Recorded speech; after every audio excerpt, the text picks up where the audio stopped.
to be back? It's great. It's truly a blessing to be able to play and coach in probably the best conference in college football. And it was a truly blessing, Coach Luke, to give me this opportunity to come back to Ole Miss. There's so much history here, and to try to help get our defense to play back to the expectations that it was when he first created the Land Sharks.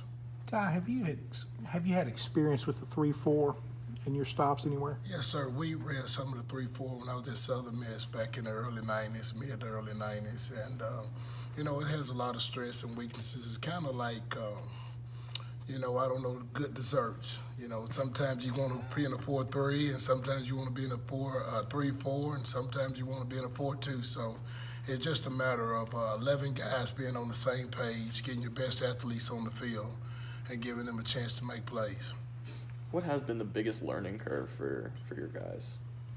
For my guys to understand that we're not robots any longer. We're not just guys that put our hands in the dirt. We're going to be a little bit more multiple.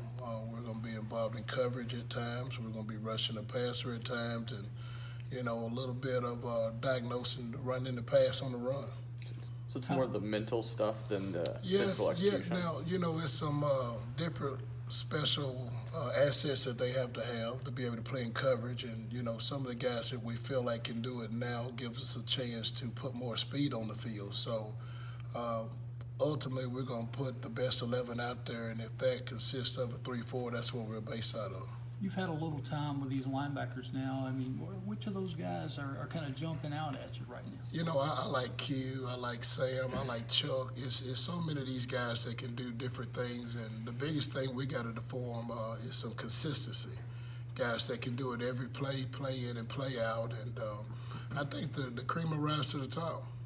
Linebacker's been a struggle here the last 2 or 3 years. Do you sense that some of the guys that you're working with now, you're kind of having to build some confidence, or do you think that confidence is there? It's one thing that I've told them, that we will not be the weak link of the defense. And that starts with accountability, that starts with knowledge, that starts with our heart and the way we play the game. And I feel good about the group that I'm working with.